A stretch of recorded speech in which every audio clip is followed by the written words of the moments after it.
क्या बोल रहा है? बिलगित गोली है चालक की। तो सबसे पहले क्या चालक कैसा है? कैसा है? गोली है ना। तो चालक को क्या करेंगे? गोली बना देंगे। चालक को गोली बना देंगे। ठीक, वेरी गुड। अब ये गोली चालक ले लिए, परंतु ये चालक किसी परावैद्युतांक के अंदर होगा। ये चालक कहाँ रखेंगे बच्चों? किसी परावैद्युतांक के अंदर रखेंगे। अब ये होता है बच्चों, हमने यह जो लिया, यह क्या लिया? क्या लिया बच्चों? परावैद्युतांक में कांच या फिर मोम लिया। कांच या फिर मोम लिया। इस कांच या मोम के परावैद्युतांक में ना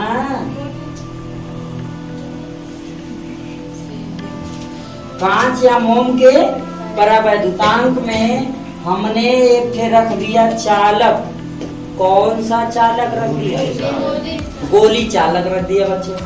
ओके, देखो आपको यही लिखना है जो हम बोल रहे हैं, और आप लोग ध्यान से सुनेंगे तो लिख लेंगे, कुछ नहीं। ठीक, अच्छा, चालक ले लिया।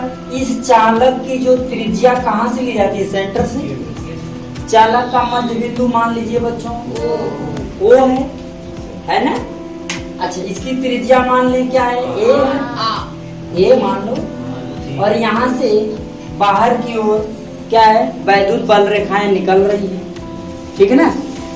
केंद्र से बाहर की ओर वैद्युत बल रेखाएं क्या हो रही है बच्चों? निकल रही है। मैं ये कह रहा हूँ कि ये केंद्र से निकल रही है, तो क्या खाली एक ही निकलेगी? का खाली एक ही बल रेखा निकलेगी बच्चा? तो बल रेखा इसमें से कई निकलेगी। अधिक। क्या बात है, कई निकलेगी, अधिक निकलेगी। ठीक है। अब देखो, इधर भी जा सकती है, हाँ इधर भी जा सकती है। मुझे लग रहा है इधर भी जा सकती है ना। अच्छा, जब इधर जा सकती है, इधर जा सकती है, इधर जा सकती है, तो क्या इधर नहीं जा सकती है? क्या इधर नहीं जा सकती है? क्या इधर नहीं जा सकती है? बोलो, जा सकती है। ठीक, क्या इधर नहीं जा सकती है? मतलब जा सकती है। क्लियर है? ये यहाँ से पूरे गोले में किधर भी जा सकते हैं। क्लियर हो गया? का हाँ, ये बात सही है। बल रेखाएं किधर से किधर जाती है? अरे बोलो ना। धनायन से निकलती है। बस शर्त ये है कि ये धनायन से निकलती है। ठीक है।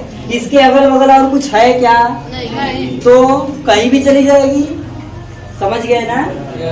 समझ में आ रहा है? बात ध्यान समझो। ये शर्त इसमें है कि जो विलगित गोली चालक हमने लिया है, यहाँ पे केंद्र से विद्युत बल रेखाएं निकल रही हैं, वो इस विलगित गोली चालक के चारों ओर जाएंगी और एक दूसरे के लंबवत होती हैं। एक दूसरे के लंबवत होती हैं। बच्चों समझ में आया क्या? अब इस बिलगी गोली चालक जो है, इसकी हमें ज्ञात करना है ढाल का। तो जब इसमें से आवेश निकलेगा तो बच्चों ये चालक कैसा है? गोली है। तो इसमें विभव कैसा होगा? समान होगा। ठीक है ना। ये पृष्ठ कैसा है? गोली पृष्ठ है, तो इसका विभव कैसा होगा? समविभव होगा। इस पृष्ठ का विभव क्या होगा बच्चों? इस पृष्ठ का विभव कैसा होगा? समविभव होगा। Very good. क्या होगा? समविभव होगा। हाँ, होगा। ठीक। इस बिलगी गोली चालक की त्रिज्या बच्चों क्या होगी? ए होगी। हो गया। इस गोली चालक के बाहर कौन सा आवेश होगा? धनावेश। क्योंकि क्योंकि ये बाहर की ओर निकल रहा है। कौन सा आवेश होगा? धनावेश। तो आवेश आपका क्या होगा बच्चों? प्लस क्यू होगा। यस।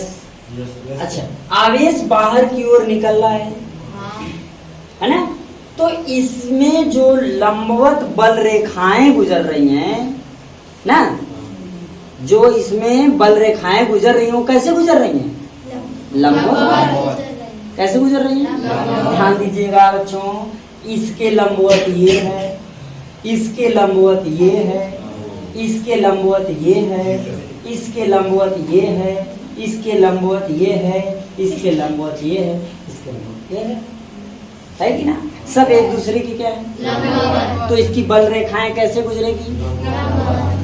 ठीक है, गोली पृष्ठ के त्रिज्या के लंबवत, त्रिज्या के क्लियर हुआ क्या? अच्छा, इसमें क्यू आवेश के कारण क्या उत्पन्न होगा? विभव। विभव V बराबर बच्चों बता सकते हैं क्या होगा? 1/4 पाई एप्सिलॉन नॉट। बस एक बात और ध्यान दो बच्चा, चलते चलते इस बात का भी ध्यान आपको देना है। यहाँ पर ये क्या है? परावैद्युतांक। ये जो मोम या कांच का आप लिखे हो ना, एक मोम या कांच परावैद्युतांक में इसको रखे हैं ना बच्चों? हाँ बोलो। हाँ, आवेश क्या होगा? Q। तो ये हो गया Q अपान K। Q अपान K। ओके, ये K क्या है? परावैद्युतांक। ये जो मोम रखे हैं या कांच रखे हैं, क्या रखे हैं? मोम या आप दोनों में से कौन रख सकते हो? रबर भी रख सकते हो। समझ में आया? तो रबर में रखेंगे तो प्रॉब्लम होगा ना, इसलिए मोम या कांच में रखेंगे। ओके जी, वेरी गुड, बहुत अच्छे। रबर जो होते हैं उसकी इलास्टिसिटी बहुत ज्यादा होती है, प्रत्यास्थता बहुत अधिक होता है।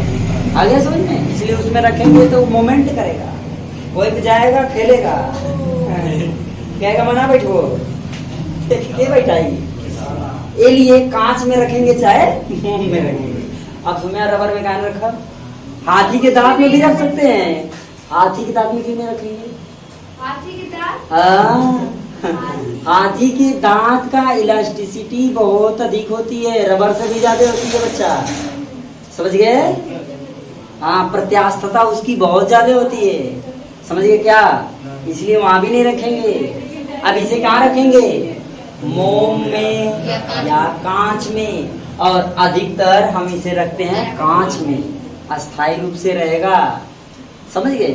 अब बढ़े आगे, चलो आगे बढ़े बच्चों। तो ये हो गया कि मान लो समीकरण नंबर 1 हो गया। ठीक है बच्चों, अब यहाँ पर एक बात जाननी है, वो बात ये जाननी है कि इसकी धारिता क्या होगी? चालक की धारिता होती है उस चालक में संग्रहित आवेश तथा उत्पन्न विभव का अनुपात। क्या होता है? संग्रहित आवेश उत्पन्न विभव का अनुपात उस चालक की धारिता होती है। आप सबको पता है बच्चों। तो मेरे प्यारे बच्चों, हो जाएगा C=Q/V। धारिता क्या हो जाएगी? क्या हो जाएगी? C=Q/V। आप इसको पहले पढ़े हो। अब इस मान को क्या किया जाए, या V के मान को, अच्छा समीकरण इसे ना मान करके एक इसे मान हटाओ, समीकरण एक इसे ना मान के समीकरण एक इसे मान ले। ठीक है बच्चों? Any problem? किसी को कोई समस्या यहाँ पर है क्या? अब बच्चों क्या करेंगे? समीकरण 1 में V का मान रखने पर क्या? समीकरण 1 में V का मान रखने पर रखा जाए, सुध तो नहीं जाओ, सुध के पढ़ रहे चले। तो C=Q/, इधर देखो, C=Q/V। V की वैल्यू ये है, यानी Q/4 पाई एप्सिलॉन नॉट K ना। अब क्या करेंगे? सी बरोबर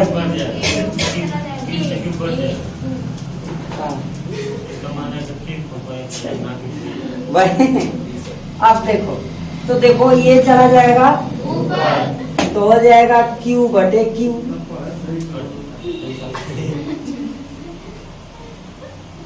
क्या हो जाएगा Q बटे गुणे क्या हो जाएगा बच्चा 4 पाई एप्सिलॉन नॉट K हो जाएगा। तो ये हो जाएगा 4 पाई एप्सिलॉन नॉट K। क्या प्रॉब्लम है बच्चा? हेलो, तो ध्यान दो ना, ये Q से Q क्या हो गया? ओके, तो C equal to 4 pi epsilon naught K। ये किसमें है? परावैद्युतांक में। किसमें है? परावैद्युतांक में। ये बात ध्यान रखना, ये किसमें है बच्चों? परावैद्युतांक में है। ओके, अब यहीं पर अगर बात किया जाए वायु में, किसमें बात किया जाए? वायु में, तो कुछ नहीं होगा। वायु में जब कहेंगे, यहीं पर लिख दें बच्चों, दिखाई दे रहा है आपको? ठीक है ना? ठीक बच्चों, वायु में बोलेंगे तो C नॉट हो जाएगा। वायु में क्या हो जाएगा? C नॉट बरोबर 4 पाई एप्सिलॉन नॉट A। अब इसमें परावैद्युतांक नहीं होगा, समझ गए? अब इसमें परावैद्युतांक क्या होगा? नहीं होगा। क्लियर हो रहा है? समझ में आ रहा है? अब मेरे प्यारे बच्चों, पहले यहाँ तक आप लोग अपने कॉपी पे अपलोड कर लीजिए, तब हम लोग आगे बढ़ते हैं। ठीक है, फटाफट नोट करो। चलो आप देखिए, अभी हमने इसका निकाला परावैद्युतांक में धारिता। परावैद्युतांक में धारिता हमने बच्चों C बराबर क्या निकाला? 4 पाई एप्सिलॉन नॉट K। ये परावैद्युतांक में धारिता निकाला। फिर उसके बाद वायु में हमने धारिता निकाला बच्चों। वायु में धारिता C बराबर C not 4 pi epsilon naught A निकाले। ठीक है बच्चों? ठीक, ध्यान से समझिएगा। C और C नॉट का अनुपात क्या होता है, इसे हमें जानना है। C और C नॉट का अनुपात बच्चों K के बराबर होता है। किसके बराबर होता है? K के बराबर होता है। इसके लिए यहाँ पर रखते हैं। ठीक है, C upon C naught equal to, C की वैल्यू है 4 pi epsilon naught K A by C naught की वैल्यू है 4 पाई एप्सिलॉन नॉट A। देखो A से 4 पाई से 4 पाई, ये आ गया बच्चों। समझ में आया? बात क्लियर हुआ? तो आपसे पूछेगा कि जो है परावैद्युतांक जो है वो क्या होता है, तो आप बताओगे का परावैद्युतांक में धारिता और वायु में धारिता का अनुपात K के बराबर होता है। समझ आया? और वायु में K का मान क्या होता है? 1 होता है। वायु में K का मान कितना होता है? 1 होता है। तो बच्चों क्या हो जाएगा? C upon C naught equal to 1, अर्थात क्या? C equal to C naught. Clear हुआ?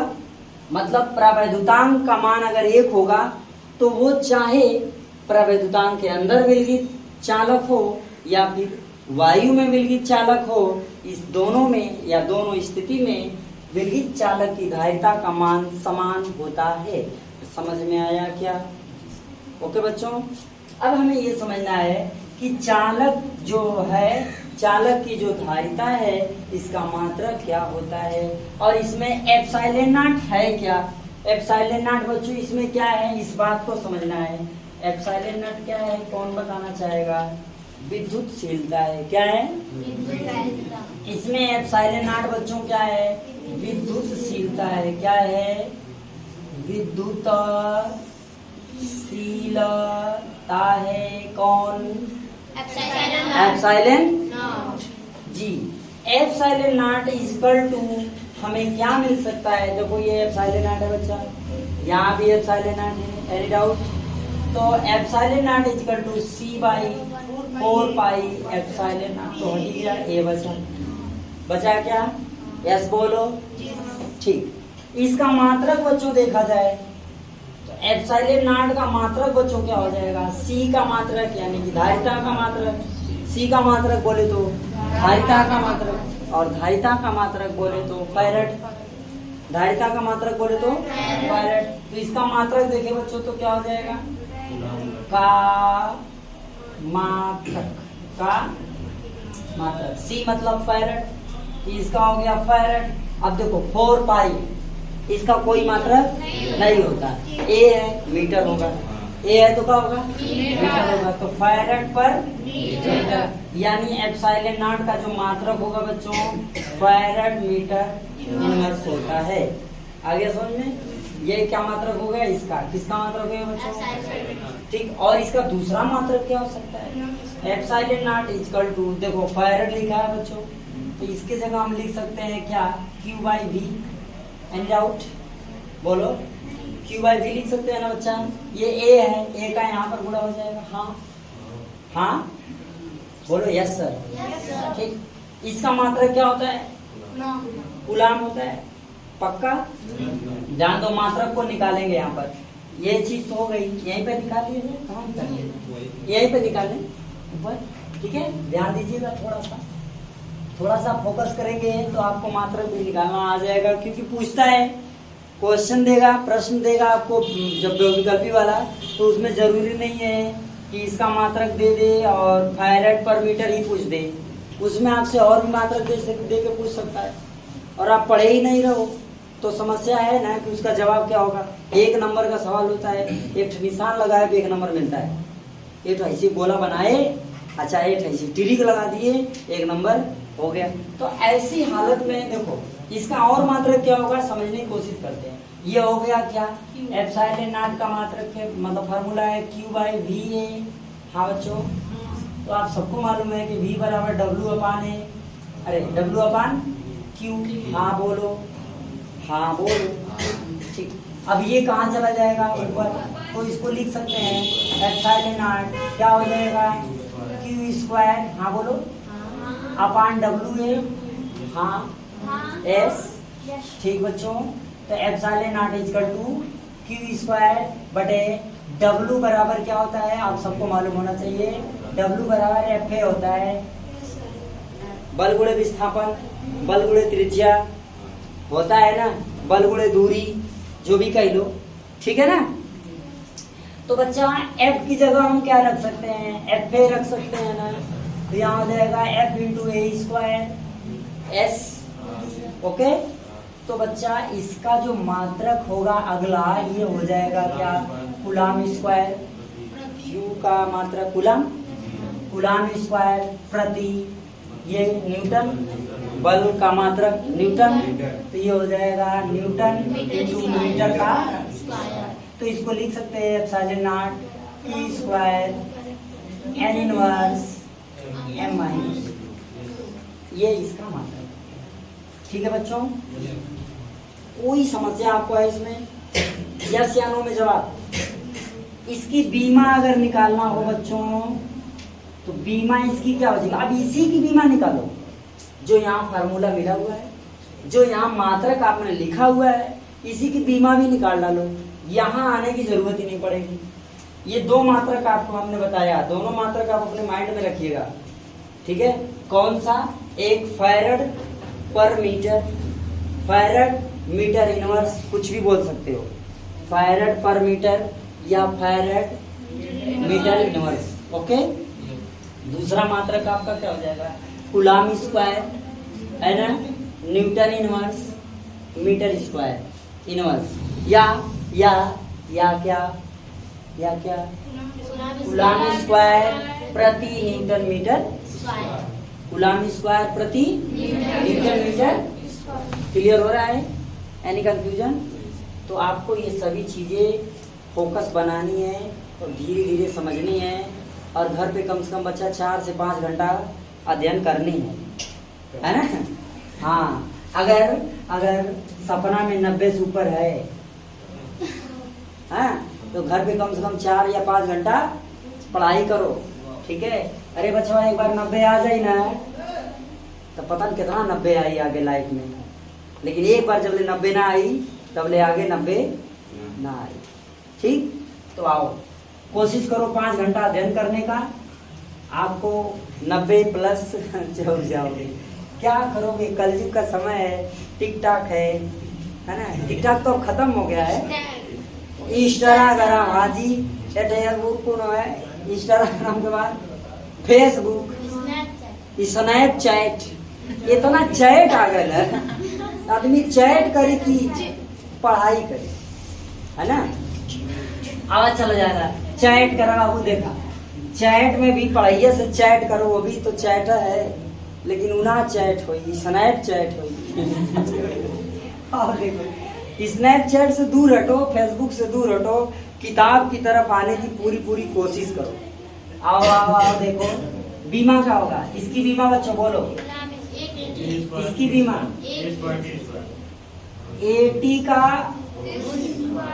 ऐसे 80 का स्क्वायर पहले का कह दे रहे हैं इधर ना, फिर इंटू का न्यूटन का पद है, MLT माइनस 2 का -1, जैसे है पहले वैसे लिखो, हो गई का, ठीक बच्चा। फिर इसका क्या, मीटर का है ना, वो तो आइया है जैसे तैसे, तो -2 लिखवा कर, हाँ या ना, ठीक है। समझने की बात ये है कि ये जो है वो क्या है, ये जो है दिखाई दे रहा है का, ना लौकता है, सब दिखाई दे रहा है बचवा, ये सब ये लौक रहा है यहाँ। चलिए जैसा आपका आदेश, तो यहाँ लिखा है 80 का स्क्वायर है, तो इस चीज को हम इस तरह लिख सकते हैं क्या, Q है मतलब C का स्क्वायर बटे N M का स्क्वायर लिख सकते हैं बच्चा। इसकी बीमा में तो इस तरह लिख सकते हैं, इसका क्या 80 का स्क्वायर बटे क्या MLT माइनस 2 इंटू L का लिख सकते हैं क्या बच्चों, हाँ बोलो बस, सुनको बच्चों, हाँ। इस L स्क्वायर का L में क्या हो जाएगा, गुणा हो जाएगा, L स्क्वायर का L में गुणा होगा तो क्या होगा, LQ। अच्छा, हाई T स्क्वायर है माइनस में, ऊपर जाए तो प्लस में, और हाई M है तो इनवर्स हो जाएगा। तो बच्चों लिख देंगे, पहले किसको लिखते हैं, M को, तो ये यहाँ प्लस ऊपर जाएगा तो इनवर्स हो गया, ठीक, वेरी गुड। फिर देखो अब यम के बाद किसको लिखते हैं, एल को, तो यहाँ एल स्क्वायर एल है तो क्या हो जाएगा, एल के पावर माइनस, राइट है बच्चों। फिर इसके बाद किसको लिखते हैं, टी को, यहाँ टी माइनस में है और ऊपर टी प्लस में है, मतलब ये हो गया है जे ऐसे का मतलब यू स्क्वायर यू स्क्वायर दोनों स्क्वायर, तब बच्चों टी के पावर का हो जाएगी ना, फिर ए के पावर 2 हो जाएगा, आप ब्रैकेटवा में एक को ये हो गई इसकी बी। समझ में आ गई बच्चों। इसी तरीके से जो भी थ्योरी पढ़ा करो उसका पूरा फॉर्मेशन किया करो, ठीक। जब भी पढ़ो तो उसको पूरा पढ़ो, पूरी कहानी पढ़ोगे तब याद होगा, आधी पढ़ के छोड़ोगे तो ना समझ में आएगा, ठीक है ना। नोट